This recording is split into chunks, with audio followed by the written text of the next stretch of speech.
इस वक्त पूरी दुनिया में दो देश, इसराइल और ईरान, ये दोनों देश ऐसे हैं जो कि एक दूसरे के ऊपर बिल्कुल टूट पड़े हैं।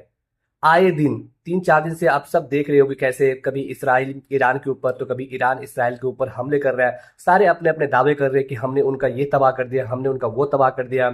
ईरान अपनी बातें रख रहा है, इसराइल अपनी बातें रख रहा है। और इन दोनों देशों की लड़ाई के बीच में आपको पता होना चाहिए कि पूरी दुनिया भी दो भागों में बंट गई है। कोई इसराइल को सपोर्ट कर रहा है, कोई ईरान को सपोर्ट कर रहा है। और बाकी इन दोनों देशों के अपने अपने ही जो मसले वो तो है ही है। इसराइल भी यही कह रहा है कि भाई हम ईरान में केवल उन्हीं जगहों का निशाना बना रहे हैं जहां पर ये लोग उस तरह के वेपन्स, और जैसे कि परमाणु कार्यक्रम के बारे में बोल रहे हैं कि ये लोग परमाणु बम बनाने की तैयारी में लगे हुए हैं, तो हम लोग केवल उसी जगह को नष्ट कर रहे हैं जिस जगह पे ये लोग परमाणु बम बना रहे हैं, जिससे हो सकता है कि आने वाले समय में दुनिया को खतरा हो, खासकर इसराइल को खतरा हो। तो उस हिसाब से वो अपने आप को डिफेंसिव मोड पर रख के हमला कर रहे हैं। वही ईरान का ये कहना है कि इसराइल एक जीनोसाइड कंट्री है जो कि दुनिया में आतंक फैला रहा है, जैसे उसने गाजा में किया, पैलेस्तीन में किया, अब वो ईरान को अपना निशाना बना रहा है, जिसमें अमेरिका उसका पूरा सपोर्ट कर रही है। ये तो बात अपनी जगह पे है ही है, लेकिन मैं आपको कुछ खास बातें बताना चाहता हूँ इस वीडियो के माध्यम से, क्योंकि कैसे जंग हो रहा है, कैसे वीडियो जो आ रहे हैं आप सब देख रहे हो सोशल मीडिया के माध्यम से। मैं थोड़ा सा इसके पीछे की एक ब्रीफ कहानी आपको बताना चाहता हूँ, दिलचस्प वाली बातें, कि इसराइल देखो कैसे माइंड से और अमेरिका के सपोर्ट से किस तरीके से उसने ईरान को टारगेट करके अपने निशाने को बिल्कुल सटीक तरीके से मुकम्मल किया है। कहने का मतलब ये है, कभी आप सभी ने, जब अगर आप पॉलिटिक्स में अगर आप जुड़े हुए सब चीजें देखते हो तो आपको पता होना चाहिए कि अभी डोनाल्ड ट्रंप गल्फ कंट्री में गए थे, चाहे वो सऊदी अरब हो, दुबई हो, जितने भी देश है उधर वो गए थे, जहां पर उन्होंने बहुत सारे डील की होंगी, पैसे लिए होंगे। जब वो उन देशों का दौरा कर रहे थे उस समय उन्होंने इसराइल को लेकर जो उन्होंने कमेंट्स की, जो बातें की, उसको देखकर सबको ही लगा कि भाई कहीं ना कहीं अमेरिका अब पीछे हट रहा है, इसराइल को उतना ज्यादा सपोर्ट नहीं कर रहा है, क्योंकि अमेरिका भी शायद अब थक गई होगी 2 साल से जिस तरीके से इसराइल गाजा में बच्चों को मार रहा है, जो भी आपातकाल के सामान जा रहा है उसको रोका जा रहा है। और भी जो पश्चिम मुल्क जितने भी देश है, यूरोपियन यूनियन जितने भी देश है, उन्होंने भी एक मोर्चा खोल दिया कि भाई हम सीज फायर कराएंगे, जो गाजा और इसराइल के बीच में वार हो रहा है इसको हम रोकने के लेकर यूएन के अंदर एक प्रस्ताव लेकर आएंगे। तो उस समय सबको लगने लगा कि शायद हो सकता है कि इसराइल अब बिल्कुल साइड पड़ने लग गया है, इसको अब कोई सपोर्ट नहीं कर रहा है। सब इसी बात में थे। उधर अमेरिका ने ईरान को एक वादा किया कि तुम आओ हमारे साथ बैठ के बातें करो, जो तुम न्यूक्लियर जो परमाणु बम बना रहे हो उसको तुम रोको, हम सब इसके ऊपर एक मसला करते हैं, बात करते हैं और इसको कहने की रोकने की बात करते हैं। तो ये भी डील हो गया, ईरान भी एग्री हो गया कि हम ठीक है, हम बैठ के बात करेंगे। और उधर से जितने भी देश है सब के सब इसराइल को ही टारगेट कर रहे थे। तो इसके बीच में हुआ ये, अब देखिए कितना तगड़ा षड्यंत्र रचा जा रहा था ईरान को टारगेट करने के लिए। ईरान इन सब बातों को मद्देनजर रखते हुए वही बात में जब बिल्कुल डिफेंसिव हो गया कि भाई ठीक है, अब तो शायद इजराइल फिलहाल तो कब हम पर हमला नहीं करेगा, क्योंकि एक तरफ बात करने के लिए हमको बुलाया जा रहा है, दूसरे दुनिया उसको पूरा मना कर रही है।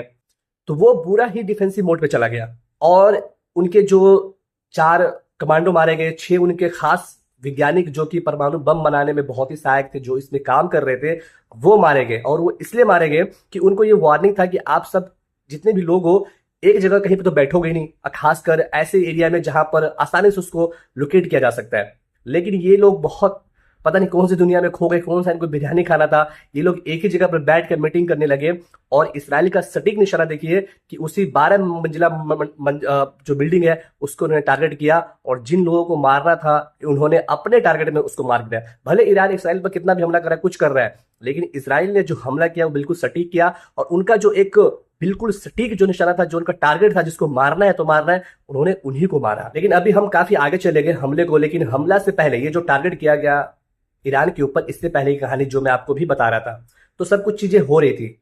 लेकिन आपको पता होना चाहिए ये अमेरिका और इसराइल का एक खौफनाक प्लान था, जो कि दुनिया को भूल में रख के उनको बेवकूफ बना के, खासकर ईरान को बेवकूफ बनाकर उनको निशाना बना रही थी। उसी बीच में ये बात भी हुई कि भाई नेतन्याहू के बेटे की शादी है तो वो 17 तारीख को उसमें बिजी रहेंगे। और जो वो लोग मीटिंग कर रहे थे इसराइल के अंदर, तो वहां की मीडिया भी सब पूरी दुनिया को दिखाने की कोशिश में लगी थी, भाई गाजा के अंदर जो मामला हो रहा है उसको लेकर ये मीटिंग कर रहे हैं।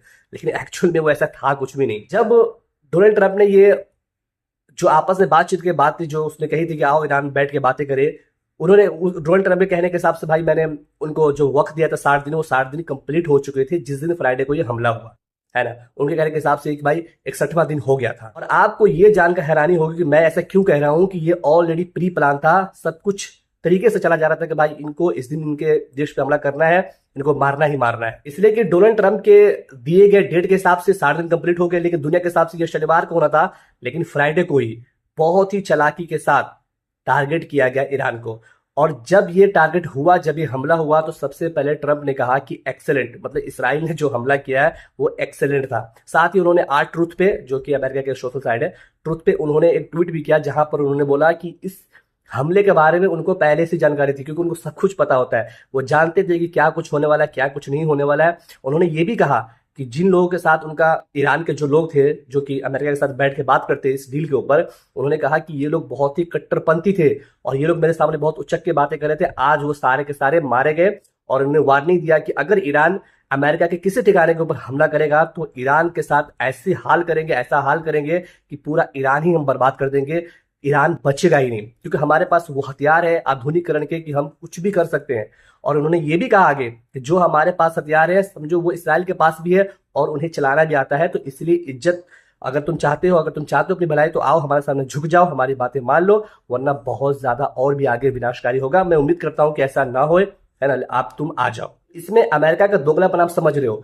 एक तरफ से आप किसी को दावत दे रहे हो कि आप हमारे यहाँ आइए, किसी मामले पर बैठ के बात करते हैं, और दूसरी तरफ ये प्लान बनाया जा रहा है कि भैया ये खाने आएगा, खाने से पहले ही जब ये इस गाड़ी में आएगा उसको उड़ा देंगे, जैसे घड़ी पे इसको उड़ा देंगे। लेकिन सामने वाला बंदा इस उम्मीद पर, विश्वास पर, चलो शायद कुछ ना कुछ बात होगा। जबकि ईरान इस बात पे भी सहमत हो गया था कि जब परमाणु बम के ऊपर भी बात करेंगे तो हम सहमत हो जाएंगे, ठीक है, अगर नहीं बनाने के लिए कोई भी ऐसी बातें होगी जो उनको शक है, हम उसके ऊपर रोक लगा देंगे। लेकिन ये जितना भी कुछ हुआ, जो हमला हुआ, इससे तो साफ मालूम पड़ता है कि खुद अमेरिका नहीं चाहता कि आपस में बैठ के कोई बातें हो, कोई चीज हो, बल्कि वो खुद चाहता है कि ये लड़ाई होती रहे ताकि ईरान को निस्तो नाबूद किया जा सके, जो कल हो सकता है अमेरिका के लिए खतरा हो। इस बीच में नेतन्याहू को देख लो, डेली कुछ ना कुछ वीडियो अपलोड कर रहे हैं। वो डोनाल्ड ट्रंप को भी बधाई दे रहे हैं, उसके जो आर्मी जिसका 2.5 साल पूरा हो गया उनको भी बधाई दे रहे हैं, और अमेरिका को याद दिला रहे हैं कि भाई ये देख लो, ये वही ईरान है जो एक दिन अमेरिका के 40 जो दूतावास में जो अमेरिकी जो लोग थे, राजदूत को, उनको इन्होंने कैद किया था। अमेरिका मुर्दाबाद के नारे लगाए थे, अमेरिका के बारे में बुरा बुरा बोला था, ये वही ईरान है। तो अमेरिका भैया, हम तो आप ही का बदला ले रहे हैं। हम जो ईरान को मार रहे हैं, ऐसा नहीं कि हमारा दुश्मन है, ये तो हमसे पहले आपका भी दुश्मन है। तो हम तो दुश्मन को मार रहे हैं, और आपका बहुत बहुत धन्यवाद जो आप हमारे साथ है, आप हमारे साथ है आतंक के खिलाफ। तो ये हमारे लिए बहुत बड़ी खुशी वाली बात है। तो कहने का मतलब ये अमेरिका को उकसा भी रहे, हेल्प भी ले रहे, और पूरी दुनिया को भी बता रहे कि भाई देखो ईरान कैसे खतरा है, हम लोग तो भाई डिफेंस के लिए लड़ रहे हैं। वहीं आपको एक और बात समझनी पड़ेगी कि इसराइल जो कह रहा है कि ये परमाणु बम बनाने की होड़ में लगे हुए 90% ये लोग उस काम पे पहुंच गए हैं जो कि खतरा हो सकता है। तो वैसे तो इसराइल के ऊपर भी ये बात लागू हो सकती है, जो वहां के जितने भी देश है, ईरान है या जितने भी आसपास के जो मुल्क है, वो भी ये भी तो कह सकते हैं भाई कि इसराइल से हमको खतरा है, इन्होंने भी परमाणु बम बना लिया, इसको भी चेक किया जाए। जबकि ऑफिशियली तौर पे इसराइल ने कभी ये बात को एक्सेप्ट नहीं किया कि उनके पास परमाणु बम है, लेकिन पूरी दुनिया ये मानती है अनऑफिशियली कि उसके पास भी है या उन्होंने बना लिया है। इसके हिसाब से तो उनका भी चेक होना चाहिए, तो उनका कभी चेक नहीं होता। तो आपको खतरा है तो आप किसी देश को मारोगे, लेकिन दूसरे देश को अगर आपसे खतरा है तो वो कुछ ना करे, इनके कहने के हिसाब से। अमेरिका देश षड्यंत्र रचने में, धोखा देने में कोई इनका कोई नया कोई बात है नहीं। इन्होंने जितने भी यूएन बना रखा है, जितने भी इंटरनेशनल ऑर्गेनाइजेशन बना रखा है, आईएफए बना के रखा है, जो परमाणु जो कोई देश बनाता है उसको चेक करते हैं कि भाई तुम इसका कैसे यूज करो, किस काम के लिए करो। तो ये सारे का सारे अमेरिका के एक तरह का नजायज औलादी मैं इनको मानूंगा। क्योंकि आपको याद होगा 2003 में जब सद्दाम हुसैन को फांसी दिया गया था, उनको पकड़ा गया था, तो उससे पहले भी आपको पता होगा जो जज जॉर्ज बुश जो वहां के प्रेसिडेंट थे, कहा जाता है कि 935 फोल्स स्टेटमेंट दिए गए थे अखबार के माध्यम से या फिर उनके बयान के माध्यम से, जैसा कि अभी नेतन्याहू कर रहे हैं। डेली कुछ ना कुछ आके अनशन, मतलब ईरान के खिलाफ या जो उसके देश, जो दुश्मन वाला देश है उसके खिलाफ बोल रहे। तो अमेरिका ने भी ऐसा ही किया था और पूरे तरीके से उन्होंने कोशिश की थी ये बताने की कि भाई सद्दाम हुसैन कैसे रासायनिक हथियार तैयार कर रहे हैं, बहुत सारे ऐसे हथियार तैयार कर जिससे दुनिया को खतरा हो सकता है। और जो अमेरिका में 9/11 का जो हमला हुआ था अलकायदा, उसमें सद्दाम हुसैन का हाथ है। जबकि ये मामला जब खत्म हुआ, जब सद्दाम हुसैन को पकड़ा गया, जब उसकी रिजीम को खत्म कर दिया गया, उसके शासन को, जब ये सब चीज की इंक्वायरी हुई, तो एक भी कोई हथियार नहीं मिला। ऐसा कुछ पता ही नहीं चला, कुछ भी था ही नहीं ऐसा, और ना ही सद्दाम हुसैन का कोई उसमें इन्वॉल्वमेंट था।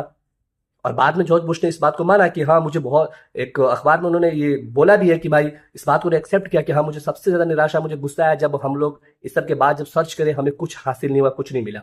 तो ये तो इनका दोगलापन तो हमेशा से ही है, लेकिन इनको तो कोई कुछ नहीं बोलता। ये लोग अपने फायदे के लिए किसी भी देश में वार करवा देते हैं, लाखों करोड़ों लोग मारे जाते हैं किसी भी वॉर में, पर इनको कोई कुछ नहीं करता कि तुम्हारी एक बेवकूफी और गलती की वजह से कितने लोग मारे गए। तो ये बहुत अच्छी है।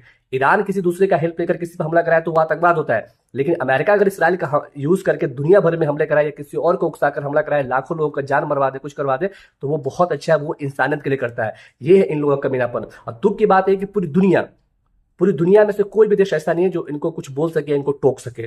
भाई दुनिया में तो एक रूस ही है, चाइना ही है जो थोड़ा सा इनको जवाब दे सकता है। बाकी जितने भी देश है क्या है, कठपुंजी है इनके सामने, किसी की हिम्मत नहीं इनके सामने कुछ बोल सके।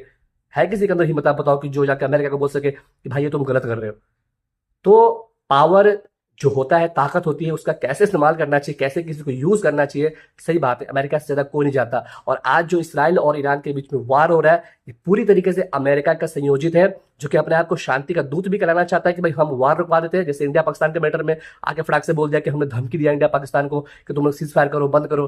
तो इसने सारी उपलब्धियां भी लेनी है कि मैंने रुकवा दिया, और पूरी दुनिया को इसने लड़वाना भी है। तो ये है असल कहानी, जो कि बैक स्टेज के पीछे चल रहा है, जिसको समझने के लिए आपको बहुत ही बारीकी से सोचना पड़ेगा। बाकी आपको क्या लगता है, इसके विपरीत भी कोई दूसरी कहानी है तो आप हमें जरूर बताएं।